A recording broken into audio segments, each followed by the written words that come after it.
হরে কৃষ্ণ কৃষ্ণ কৃষ্ণ হরে হরে। প্রিয় ভক্তরা, আশা করি আপনারা সকলেই ভালো আছেন ও সুস্থ আছেন। আজকের এই পবিত্র ভিডিওতে আমরা আলোচনা করতে চলেছি এমন একটি বিষয় নিয়ে যা আমাদের দৈনন্দিন ধর্মীয় জীবনের সাথে অত্যন্ত গভীরভাবে জড়িত। এই বিষয়টি আমাদের জন্য শুধু গুরুত্বপূর্ণ নয়, বরং বলা যায় এটি একবারে অপরিহার্য। কারণ এই বিষয়টি না জানলে আপনি হয়তো অজান্তে এমন একটি কাজ করে ফেলতে পারেন যা মা লক্ষ্মীকে রুষ্ট করতে পারে, ভগবান বিষ্ণুকে অসন্তুষ্ট করতে পারে এবং আপনার পরিবারে অমঙ্গলের ছায়া নামিয়ে আনতে পারে। বর্তমানে আষাঢ় মাস চলমান রয়েছে।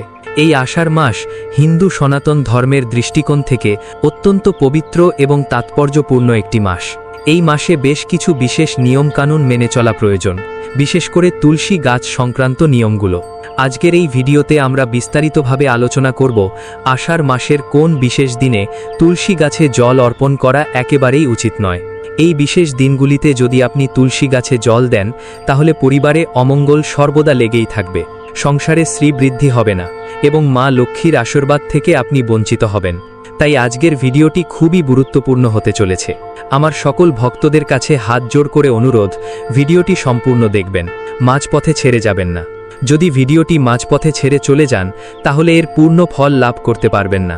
আরেকটি কথা, ভিডিওটি অবশ্যই একটি লাইক করে দিন আর কমেন্ট বক্সে ভক্তি ও ভালোবাসা নিয়ে লিখুন, জয় মা শ্রী লক্ষ্মীর জয়। আষাঢ় মাস সম্পর্কে আমাদের প্রথমেই ভালোভাবে জানা দরকার। এই মাসটি কেন এত পবিত্র? কেন এই মাসটিকে হিন্দু সনাতন ধর্মে এত বিশেষভাবে সম্মান করা হয় এবং এই মাসের সাথে কোন দেবতাদের বিশেষ সম্পর্ক রয়েছে? এই বিষয়গুলো জানলে আপনারা আজকের মূল বিষয়টি আরও গভীরভাবে বুঝতে পারবেন। শাস্ত্র অনুসারে আষাঢ় মাসের শুক্লপক্ষের একাদশী তিথি দেবশয়নী একাদশী নামে পরিচিত। এই পবিত্র তিথি থেকেই শুরু হয় ভগবান শ্রী বিষ্ণুর যোগ নিদ্রা। বলা হয় তিনি ক্ষীর সাগরে অনন্ত নাগের 4 মাসের জন্য বিশ্রামে যান, আর সেই সময়কালকেই বলা হয় চতুর্মাস। চতুর্মাসের এই 4 মাস ভক্তদের জন্য অত্যন্ত তাৎপর্যপূর্ণ, কারণ এই সময়ে মানুষকে ভোগ বিলাস থেকে দূরে থেকে ধর্মকর্ম, উপাসনা, ব্রত এবং আত্মশুদ্ধির পথে চলার উৎসাহ দেওয়া হয়। অনেকেই এই সময় বিশেষ নিয়ম পালন করেন এবং জীবনে আধ্যাত্মিক উন্নতির চেষ্টা করেন।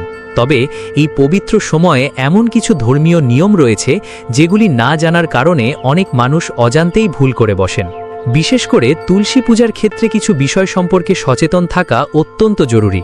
হিন্দু সনাতন ধর্মে তুলসী গাছকে শুধু একটি সাধারণ গাছ হিসেবে দেখা হয় না। তুলসী গাছ হল সাক্ষাৎ দেবী মা লক্ষ্মীর প্রকাশ। তুলসী দেবীকে ভগবান বিষ্ণুর পরম প্রিয় এবং ভগবান শ্রীকৃষ্ণের হৃদয়ের অত্যন্ত কাছের বলে মনে করা হয়। শাস্ত্রে বলা হয়েছে, যে বাড়িতে তুলসী গাছ থাকে সেই বাড়িতে যমরাজ প্রবেশ করতে পারে না, সেই ঘরে রোগ ব্যাধি কম থাকে, নেতিবাচক শক্তি প্রবেশ করতে পারে না এবং মা লক্ষ্মীর কৃপাদৃষ্টি সেই পরিবারের ওপর সর্বদা বর্ষিত হয়। তুলসী দেবীর মহিমা এতটাই অপরিসীম যে ভগবান নারায়ণের পুজো তুলসী পাতা ছাড়া কখনোই সম্ভব না। ভগবান শ্রীকৃষ্ণকে যদি সোনা, হীরা বা মহামূল্যবান রত্নে সাজানো হয় এবং একটি তুলসী পাতা না দেওয়া হয়, তবু সেই পূজা অসম্পূর্ণ থেকে যায়। কিন্তু যদি শুধুমাত্র একটি তুলসী পাতা দিয়ে ভগবানের পূজা করা হয়, তবে সেটি সমস্ত রত্ন, সোনা এবং বহুমূল্য উপচারের পূজার চেয়েও বেশি গ্রহণযোগ্য হয় ভগবানের কাছে। বেশিরভাগ হিন্দু সনাতন ধর্মের পরিবারে তুলসী গাছ লাগানো থাকে। যদি আপনার বাড়িতে এখনও তুলসী গাছ না থেকে থাকে, তাহলে এই আষাঢ় মাসে অবশ্যই একটি তুলসী গাছ রোপণ করুন। তুলসী গাছ রোপণের ফলে বাড়িতে ইতিবাচক শক্তি বৃদ্ধি পায়, পরিবারের সদস্যরা সুস্থ থাকেন, পরিবারের সুখ ও সমৃদ্ধি আসে এবং মা লক্ষ্মীর কৃপা বাড়িতে অবিরাম প্রবাহিত হতে থাকে। এবার আসুন সেই মূল প্রশ্নে ফিরে আসি, যেটি নিয়ে আজকের ভিডিওতে আমরা বিস্তারিত আলোচনা করব। আষাঢ় মাসের কোন দিনগুলিতে তুলসী গাছে জল অর্পণ করা একেবারেই উচিত নয়? এই প্রশ্নের উত্তর জানার আগে আমাদের একটু বুঝতে হবে কেন তুলসী গাছে জল দেওয়ার ক্ষেত্রে নির্দিষ্ট কিছু নিয়ম রয়েছে এবং কেন কিছু বিশেষ দিনে তুলসী গাছে জল দেওয়া নিষিদ্ধ। শাস্ত্র অনুযায়ী তুলসী দেবী হলেন ভগবান বিষ্ণুর পত্নী। তাই তুলসী দেবী ভগবান বিষ্ণুর জন্য নিত্য ব্রত পালন করেন, তার জন্য উপোস থাকেন এবং তার সেবায় নিজেকে সম্পূর্ণরূপে নিবেদন করেন। বিশেষ বিশেষ তিথিতে তুলসী দেবী কঠোর ব্রত পালন করেন এবং এই ব্রত চলাকালীন তিনি জলগ্রহণ থেকে বিরত থাকেন। এই পবিত্র ব্রতের সময় যদি কেউ তুলসী গাছে জল ঢেলে দেয় তাহলে সেটি তুলসী দেবীর ব্রত ভঙ্গ করে দেয়, আর তুলসী দেবীর ব্রত ভঙ্গ হলে তিনি রুষ্ট হন, মা লক্ষ্মী ক্রোধিত হন এবং ভগবান বিষ্ণু অসন্তুষ্ট হন। এর ফলে সেই পরিবারে অমঙ্গল নেমে আসে। এই কারণে বিশেষ কিছু দিনে তুলসী গাছে জল দেওয়া কঠোরভাবে নিষেধ করা হয়েছে শাস্ত্রে। তো চলুন ভক্তরা, এবার জানা যাক সেই বিশেষ দিনগুলি সম্পর্কে যেদিন তুলসী গাছে কোনোভাবেই জল অর্পণ করা উচিত নয়। প্রথম ও সবচেয়ে গুরুত্বপূর্ণ দিনটি হল একাদশীর দিন। একাদশী তিথি হিন্দু সনাতন ধর্মে অত্যন্ত পবিত্র একটি তিথি। প্রতি মাসে 2টি করে একাদশী পালিত হয়, একটি কৃষ্ণপক্ষে এবং একটি শুক্লপক্ষে।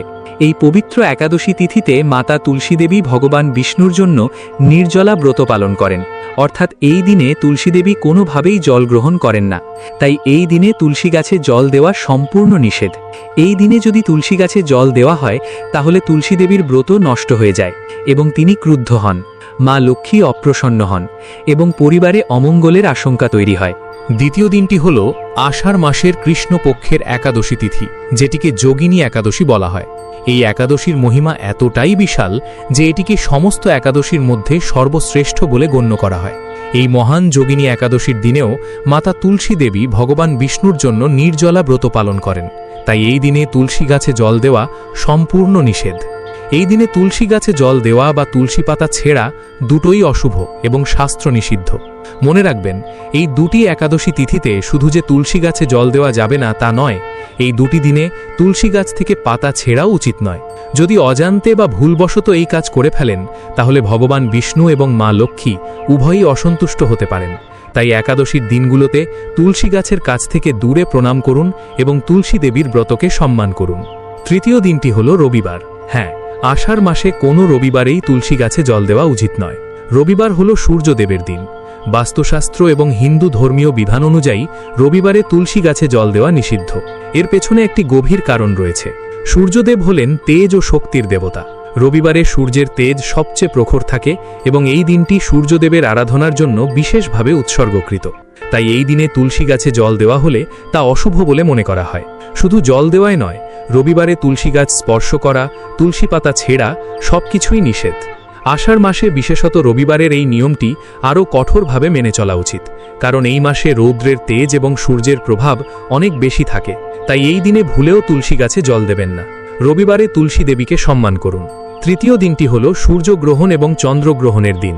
যদি আষাঢ় মাসে কোনো সূর্যগ্রহণ বা চন্দ্রগ্রহণ পড়ে তাহলে সেই দিনগুলোতে তুলসী গাছে জল দেওয়া একবারেই উচিত নয়। গ্রহণের সময় সমগ্র প্রকৃতিতে নেতিবাচক প্রভাব পড়ে, যা সমস্ত জীব ও উদ্ভিদের ওপর ক্ষতিকর প্রভাব ফেলতে পারে। শাস্ত্র অনুযায়ী গ্রহণের সময় রান্না করা, আহার করা, জল পান করা সবকিছুই নিষেধ। এই সময় সমস্ত খাবার ও পানীয়তে নেতিবাচক শক্তি প্রবেশ করে। ঠিক একইভাবে গ্রহণের সময় তুলসী গাছে জল দেওয়া উচিত নয়। এই সময়ে তুলসী গাছে জল দেওয়া হলে তুলসী গাছের পবিত্রতা ক্ষুণ্ণ হয় এবং পরিবারে অশুভ প্রভাব পড়ে। গ্রহণ শেষ হওয়ার পর স্নান করে তারপর তুলসী গাছে জল দিতে পারেন, কিন্তু গ্রহণ চলাকালীন কোনো অবস্থাতেই তুলসী গাছে জল দেওয়া যাবে না।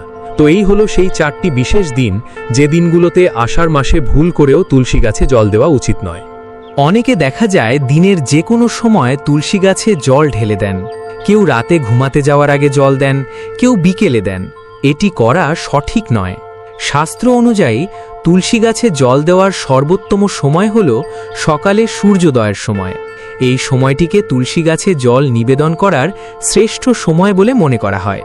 সকালে স্নান সেরে পরিষ্কার পোশাক পরে সূর্যোদয়ের সময় প্রথমে সূর্যদেবকে অর্ঘ্য দিন ও সূর্যদেবকে জল নিবেদন করুন। তারপর তুলসী গাছে জল অর্পণ করুন। এই নিয়মটি মেনে চলা অত্যন্ত শুভ। এই সময় তুলসী গাছে জল দেওয়া হলে সর্বোচ্চ ফল পাওয়া যায়। তুলসী গাছে জল দেওয়ার সময় একটি বিশেষ মন্ত্র পাঠ করলে অত্যন্ত শুভ ফল পাওয়া যায়। সেই মন্ত্রটি হল মহাপ্রসাদ জননী সর্ব সৌভাগ্যবর্ধিনী আধি ব্যাধি হরা নিত্য তুলসী ত্বম নমস্তুতে। প্রতিদিন তুলসী গাছে জল দেওয়ার সময় এই মন্ত্রটি পাঠ করুন। এই মন্ত্র পাঠ করলে মা লক্ষ্মী ও তুলসী দেবী প্রসন্ন হন এবং পরিবারের সুখ, শান্তি ও সমৃদ্ধি নিয়ে আসেন। তুলসী গাছে জল দেওয়ার পর তুলসী দেবীকে 5 অথবা 7 বার প্রদক্ষিণ করা অত্যন্ত পুণ্যজনক। যদি প্রতিদিন তুলসী দেবীকে প্রদক্ষিণ করতে চান তাহলে জল দেওয়ার পরে এটা করুন। তুলসী গাছকে সূর্যের দিক করে প্রদক্ষিণ করুন। প্রতিদিন তুলসী দেবীকে প্রদক্ষিণ করলে পাপ নাশ হয়, পুণ্য বৃদ্ধি পায় এবং ভগবান বিষ্ণুর কৃপা লাভ করা যায়। তুলসী পাতা সংগ্রহ করার একটি নির্দিষ্ট নিয়ম রয়েছে। সূর্যাস্তের পর কখনোই তুলসী গাছ থেকে পাতা তোলা শুভ নয়। তুলসী পাতা সংগ্রহ করার সর্বোত্তম সময় হল সকালে সূর্যোদয়ের পর। তুলসী পাতা তোলার আগে অবশ্যই হাত ধুয়ে নিন। অপরিষ্কার হাত দিয়ে বা নোংরা হাত দিয়ে তুলসী গাছ স্পর্শ করবেন না। না ধোয়া বা অপরিষ্কার হাত দিয়ে তুলসী গাছ স্পর্শ করলে মা লক্ষ্মী ক্রুদ্ধ হতে পারেন। তাই সবসময় পরিষ্কার হাতে তুলসী গাছ স্পর্শ করুন। তুলসী পাতা 15 দিন পর্যন্ত ভগবানের চরণে রেখে দিতে পারেন। এবার আসুন তুলসী গাছ রাখার সঠিক স্থান সম্পর্কে কিছু গুরুত্বপূর্ণ তথ্য জেনে নেওয়া যাক। বাড়িতে তুলসী গাছ রাখার স্থান নির্বাচন করা অত্যন্ত গুরুত্বপূর্ণ। ভুল জায়গায় তুলসী গাছ রাখলে শুভ ফলের বদলে অশুভ ফল পেতে পারেন।